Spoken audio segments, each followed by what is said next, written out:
Hello student, easy way to learning join and achieve में आपका स्वागत है। और आज मैं पढ़ाने आई हूँ आपको सब्जेक्ट इकोनॉमिक्स, जिसमें मैं लेसन लेकर आई हूँ चैप्टर 3 उत्पादन तथा लागत।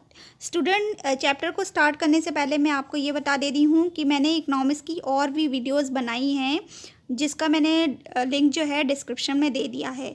और स्टूडेंट, एक और इम्पॉर्टेंट बात करना चाहती हूँ, क्लास 11th के जो कि कॉमर्स लिए हुए हैं, कॉमर्स में अब जो यानी कि पहले जो सिलेबस था वो अब चेंज हो गया है, तो उसमें अब आपका सब्जेक्ट हो गया है इकोनॉमिक्स। यानी कि आपको अकाउंट्स और बिजनेस स्टडीज़ के साथ साथ इकोनॉमिक्स भी एक सब्जेक्ट है, उसको पढ़ना पड़ेगा।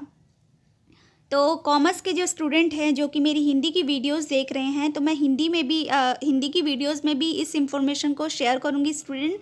तो आप लोग ना मेरी इकोनॉमिक्स की यानी कि कॉमर्स की जो प्रिपरेशन है वो आप इस सब्जेक्ट यानी कि इकोनॉमिक्स से भी कर सकते हैं। तो मेरी वीडियो से आप बेनिफिट लेते रहिए। और स्टूडेंट, वीडियो को स्टार्ट करने से पहले ज़्यादा से ज़्यादा शेयर कर दीजिए ताकि और भी स्टूडेंट बेनिफिट ले सके हमारी इस वीडियो से। तो चलिए क्लास को स्टार्ट करते हैं। और आज मैं लेकर आई हूँ इकोनॉमिक्स में चैप्टर 3 जिसका नाम है उत्पादन तथा लागत, यानी कि प्रोडक्शन एंड कॉस्ट। तो आज हम जानेंगे कि प्रोडक्शन क्या होता है और प्रोडक्शन के लिए हमें किन किन साधनों की आवश्यकता होती है। जैसा कि स्क्रीन पे लिखा हुआ है, किसी भी वस्तु का निर्माण यानी कि उत्पादन करने के लिए विभिन्न आगतों की आवश्यकता होती है। आगत का मतलब होता है स्टूडेंट साधन, यानी कि हमें बहुत सारे इनपुट्स की आवश्यकता होती है। वो इनपुट है श्रम, संयंत्र, भूमि, कच्चा माल आदि। तो श्रम होता है जो श्रमिक काम करता है उसका श्रम, और संयंत्र का मतलब होता है मशीनें। तो इन सबको मिलाकर उत्पादन किया जाता है, यानी कि बिना इनके उत्पादन संभव नहीं है। तो उत्पादन करने के लिए हमें इन साधनों यानी कि इन इनपुट्स आगतों की आवश्यकता होती है, और इन्हीं आगतों से उत्पादन स्टार्ट किया जाता है। फिर उसके बाद आगे देख लेते हैं, इन आगतों को प्राप्त करने के लिए उत्पादक जो भुगतान करता है वह उत्पादन की लागत कहलाती है। यानी कि जो इन आगत को प्राप्त करने के लिए, यानी कि ये जो साधन थे, इन साधनों को पाने के लिए उत्पादक यानी कि जो प्रोड्यूसर होता है, जो कि उत्पादन कर रहा है, जिसने ये कंपनी लगाई है, उसके लिए इन साधनों को प्राप्त करने के लिए वो कुछ भुगतान करता है, वह उत्पादन की लागत यानी कि कॉस्ट कहलाती है। कि उत्पादन में लगाई गई कॉस्ट को ही उत्पादन की लागत कहते हैं। फिर उसके बाद है, उत्पादक इसी लागत में कर तथा अपना लाभ जोड़कर बाजार में बेचता है, और उत्पादक फर्म का उद्देश्य अधिकतम लाभ अर्जित करना होता है। यानी कि उत्पादक जो होता है, जो ये लागत लगाई है उसने अपनी कंपनी में इन सारे साधनों पर, इन साधनों को यानी कि जब वो प्रोडक्शन यानी कि पूरा फाइनली प्रोडक्शन कर लेता है, तो वो प्रोडक्शन को यानी कि जो वस्तु है उसको लेके वो बाज़ार में जाता है। तो वो बाज़ार में जाने से पहले जो उसने लागत लगाई है और अपना लाभ और कर को जोड़कर वो बाज़ार में बेचता है। यानी कि उत्पादक क्या करता है, अगर उसने अपनी कंपनी में 5 रुपये की कोई वस्तु बनाई है तो वो 8 रुपये की वस्तु बाज़ार में बेचता है, क्योंकि वो उसमें कर को भी शामिल करता है और उसके साथ साथ वो अपना प्रॉफिट भी जोड़ता है। तो आई होप आपको समझ में आ गया होगा कि उत्पादन क्या होता है। तो चलिए अब हम ये देख लेते हैं कि आपको किस तरह से लिखना है उत्पादन की परिभाषा को। तो स्टूडेंट, ये है उत्पादन की परिभाषा। उत्पादन के साधनों भूमि, पूंजी, श्रम, साहस, संगठन का उपयोग करके वस्तुओं तथा सेवाओं का निर्माण करना ही उत्पादन कहलाता है। यानी कि उत्पादन क्या कहलाता है, भूमि को, पूंजी, श्रम, साहस और संगठन, इन 5 चीज़ों का उपयोग करके वस्तुओं और सेवा को जो वो निर्माण करता है, वो लास्ट में क्या कहलाता है, उत्पादन। यानी कि उत्पादन को हम कहते हैं आउटपुट, यानी कि हमने कितना इनपुट लगाया है और उस इनपुट से हमें क्या आउटपुट मिला है, वो लास्ट आउटपुट क्या होता है, उत्पादन कहलाता है। तो आई होप आपको इसकी बहुत ही ईजिली मैंने आपको परिभाषा यानी कि बता दी है। स्टूडेंट, ये जो क्वेश्चन है उत्पादन, ये 2 मार्क्स का आता है और कभी कभी 4 मार्क्स का भी आता है। तो आपको सिर्फ 2 मार्क्स में ये 2 लाइनें जो मैंने अभी बताई है इस तरह से लिखनी है, और जब 4 मार्क्स का आता है तो इसका जो पूरा मैंने वर्णन किया है उसी प्रकार आपको वर्णन करना होगा। तो आइए आगे देख लेते हैं कि उत्पादन के बारे में क्या कहा गया है।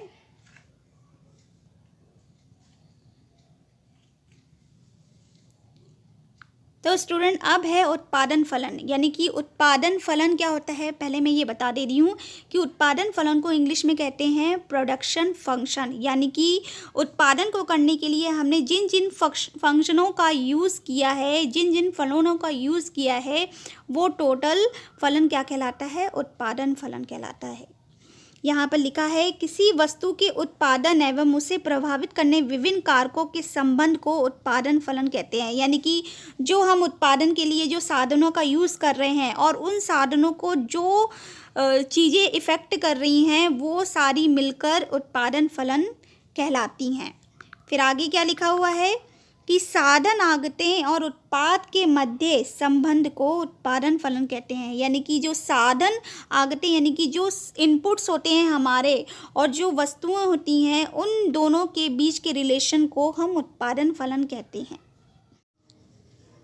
अब स्टूडेंट मैं बताने जा रही हूँ स्थिर साधन और परिवर्तनशील साधन कौन से होते हैं।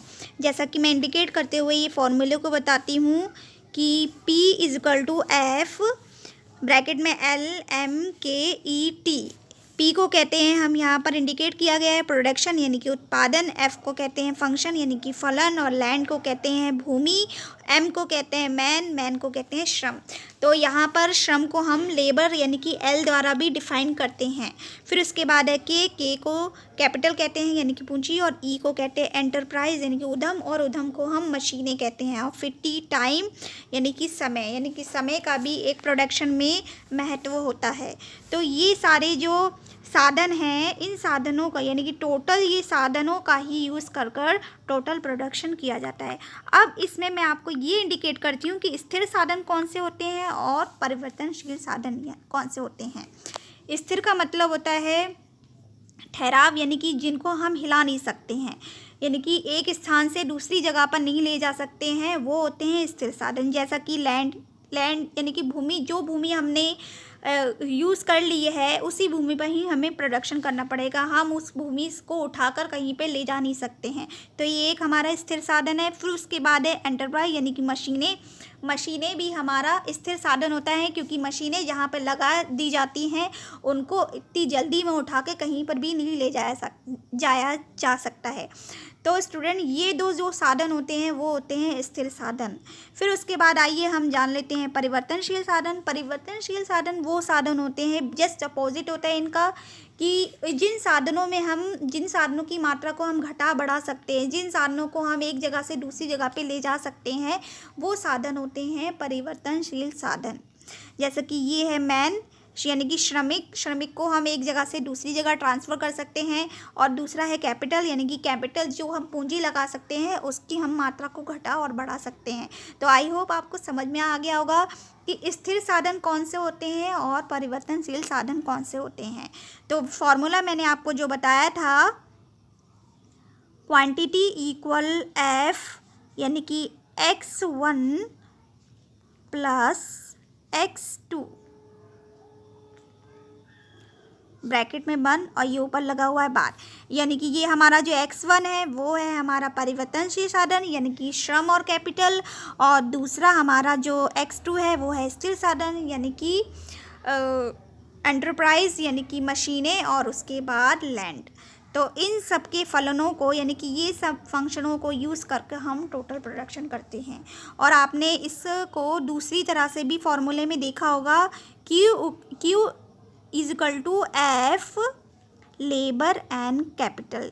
ज़्यादातर हम इसी फॉर्मूले को यूज़ कर प्रोडक्शन करते हैं, यानी कि और साधनों का इतना यूज़ नहीं होता है, लेकिन लेबर और कैपिटल जो है कंपलसरी है साधन को प्रोड्यूस करने के लिए, प्रोडक्शन को करने के लिए। तो Q = F ब्रैकेट में L के यानी कि लेबर और कैपिटल का फलन ही प्रोडक्शन होता है। तो आई होप आपको उत्पादन फलन समझ में आ गया होगा कि साधन आगतें तथा उत्पाद यानी कि वस्तु के मध्य के संबंध को यानी कि रिलेशन को उत्पादन फलन कहते हैं, जिसका गणितीय समीकरण ये है प्रोडक्शन इक्वल F LMKET यानी कि labour, land, capital, enterprise and time. तो चलिए स्टूडेंट, अब हम नेक्स्ट और देख लेते हैं कि और हमें क्या पढ़ना है उत्पादन में। स्टूडेंट, जो मैं आपको जितना मैं पढ़ा रही हूँ, मैं मोस्ट इम्पॉर्टेंट क्वेश्चन के बेस पर ही पढ़ा रही हूँ। तो आपको सिर्फ मैं पूरा चैप्टर ना एनालिसिस करवा कर यानी कि एक्सप्लेन ना करके, मैं सिर्फ उतनी ही चीज़ें एक्सप्लेन कर रही हूँ आपको जो कि आपके बोर्ड एग्ज़ाम में आएंगी। और प्रीवियस ईयर्स की जो पेपर हैं, मैं उन्हीं से रिलेटेड आपके क्वेश्चन लेकर आई हूँ, क्योंकि मैं खुद कॉपी चेक करने गई थी। तो स्टूडेंट, मुझे मालूम है कि मैंने जब देखा था स्टूडेंट, जो जिन बच्चों ने कॉपियाँ लिखी थी उससे रिलेटेड एक भी क्वेश्चन का आंसर नहीं दिया था, इसीलिए मैंने वहाँ से सोचकर ही मैंने ये वीडियो बनाई है स्टूडेंट, कि इकोनॉमिक्स में आपको कितना लिखना है, किस तरह से लिखना है, ये मैंने पूरा एक्सप्लेन किया है। और स्टूडेंट, मैं एक और बात बता दे रही हूँ, जैसे कि ऑन द स्पॉट में कभी कभी हम इंग्लिश के वर्ड्स से यूज़ नहीं कर पाते हैं और हमें समझ में नहीं आता है कि अब हमें हिंदी में तो आता है लेकिन इंग्लिश में ट्रांसफ़र नहीं कर पा रहे हैं, और हम इंग्लिश मीडियम के स्टूडेंट हैं। तो ऑन द स्पॉट में आपके पास ये राइट होता है कि आप हिंदी में भी, यानी कि इंग्लिश और हिंदी दोनों का यूज़ कर सकते हैं अपनी कॉपी में, यानी कि बोर्ड एग्ज़ाम कॉपी में आप इंग्लिश और हिंदी दोनों वर्ड्स का यूज़ कर सकते हैं। जैसे कि आपको क्वेश्चन दिया गया है तो आप फिर उसका आंसर प्रॉपर आप हिंदी में लिखिए या फिर प्रॉपर आप इंग्लिश में लिखिए, आपके ऊपर डिपेंड करता है। तो चलिए हम नेक्स्ट क्वेश्चन को और समझ लेते हैं। यहाँ पर इंडिकेट किया गया है अल्पकाल तथा दीर्घकाल। तो स्टूडेंट, अल्पकाल और दीर्घकाल, उत्पादन में अल्पकाल क्या होता है और उत्पादन में दीर्घकाल क्या होता है, पहले तो ये बता दे रही हूँ। अल्पकाल को कहते हैं लघु अवधि यानी कि शॉर्ट टाइम, और दीर्घकाल को कहते हैं लॉन्ग अवधि यानी कि लॉन्ग पीरियड। उत्पादन में दो तरह के पीरियड हमें मिलते हैं यानी कि काम करने के लिए, एक तो शॉर्ट पीरियड मिलता है और दूसरा मिलता है हमें लॉन्ग पीरियड। तो ये बताया गया है, इन दोनों पीरियड को एक्सप्लेन करना है। जैसे कि प्रीवियस ईयर्स की क्वेश्चन में, यानी कि 2020 के बोर्ड एग्ज़ाम में आपका ये क्वेश्चन आया था, उत्पादन में दीर्घकाल का क्या होता है। तो स्टूडेंट, किसी भी स्टूडेंट ने ठीक आंसर नहीं लिखा था, तो मैं इसका आंसर यहाँ पर बता दे रही हूँ कि अल्पकाल क्या होता है। अल्पकाल से तात्पर्य उस अवधि से होता है, यानी कि उस समय से होता है जिसमें उत्पादन में परिवर्तन करने की दृष्टि से प्रत्येक साधन का परिवर्तन नहीं किया जा सकता है। यानी कि अल्पकाल वो टाइमिंग होती है, यानी कि इतना कम टाइम होता है कि हम उत्पादन करना चाहते हैं, तो उत्पादन में अगर हम कोई परिवर्तन करना चाहते हैं तो हर साधन में परिवर्तन नहीं कर सकते हैं, तो हम सिर्फ कुछ ही साधनों में परिवर्तन कर पाएंगे, हम सारे के सारे साधनों को हिला नहीं सकते हैं। तो अल्पकाल में हम कुशल श्रम, मशीनरी, उत्पादन का पैमाना और संगठन आदि में कोई परिवर्तन नहीं किया जा सकता है, और ये साधन क्या कहलाते हैं, स्थिर आगत यानी कि स्थिर साधन कहलाते हैं। यानी कि कुशल श्रम, जो अच्छा श्रमिक होता है उसको हम नहीं हिलाते हैं, मशीनरी उसको भी हम नहीं हिला सकते हैं, और उत्पादन का जो पैमाना है यानी कि जहाँ पर हम उत्पादन कर रहे हैं और वो संगठन है उसको हम स्थिर मान लेते हैं, इसको हम हिला नहीं सकते हैं। परिवर्तन हम कर सकते हैं, तो किस में कर सकते हैं, अकुशल श्रम में, ईंधन में, कच्चा माल और पाली यानी कि शिफ्ट में, संख्या में परिवर्तन हो सकता है, और इसे कहते हैं परिवर्ती आगत यानी कि परिवर्तनशील साधन। यानी कि वो साधन जिनमें हम आराम से घट बढ़ कर सकते हैं और उनको हिला सकते हैं, तो ये वो चीज़ें होती हैं जो उत्पादन करने में हम इन चीज़ों को हिला सकते हैं।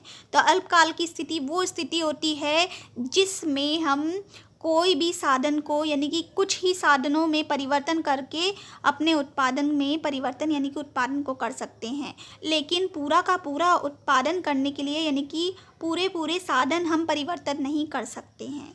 नेक्स्ट हम देख लेते हैं दीर्घकाल क्या होता है, यानी कि उत्पादन में दीर्घकाल की स्थिति क्या होती है। तो दीर्घकाल से तात्पर्य उस अवधि, यानी अवधि को कहते हैं स्टूडेंट, समय को कहते हैं जिसमें उत्पादक के पास बहुत समय होता है, यानी कि प्रोड्यूसर के पास बहुत सारा समय होता है और वे उत्पादन में परिवर्तन करने की दृष्टि से प्रत्येक साधन में परिवर्तन कर सकता है। यानी कि वहाँ के जो सारे साधन होते हैं वो परिवर्तनशील होते हैं और लागत भी होती है वो परिवर्तनशील होती है।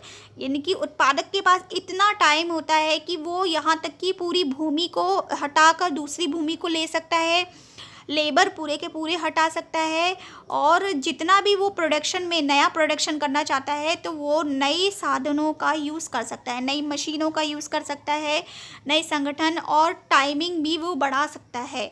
तो इस तरह से दीर्घकाल की स्थिति वो स्थिति होती है जिसमें उत्पादक के पास बहुत सारा समय होता है और वो अपने उत्पादन करने के लिए प्रत्येक साधन में परिवर्तन कर सकता है। तो ये जो काल कहलाता है वो कहलाता है दीर्घकाल, यानी कि लॉन्ग पीरियड। तो आई होप स्टूडेंट आपको समझ में आ गया हो कि अल्पकाल और दीर्घकाल यानी कि शॉर्ट टाइम और लॉन्ग रन। इसको वैसे इंग्लिश में ये कहते हैं शॉर्ट रन और लॉन्ग रन। तो ये प्रोडक्शन में यूज़ किए जाते हैं। तो आई होप स्टूडेंट आपको अच्छे से समझ में आ गया होगा कि उत्पादन क्या होता है, उत्पादन फलन किसे कहते हैं, उत्पादन फलन का फॉर्मूला कैसे लिखते हैं, और उसके साथ स्थिर साधन, परिवर्तनशील साधन क्या होता है, और अल्पकाल और दीर्घकाल की स्थिति उत्पादन में क्या होती है। अल्पकाल को कहते हैं शॉर्ट रन और दीर्घकाल को कहते हैं लॉन्ग रन। तो स्टूडेंट मैंने आज आपका फर्स्ट पार्ट बना दिया है। चैप्टर 3 पर मैं बहुत जल्दी नेक्स्ट पार्ट लेकर आऊँगी। तब तक के लिए आप अपना ख्याल रखिए, और अगर आपको मेरी वीडियो अच्छी लगी है तो इसे ज़्यादा से ज़्यादा लाइक कर दीजिए और शेयर कर दीजिए ताकि और भी स्टूडेंट बेनिफिट ले सके हमारी इस वीडियो से।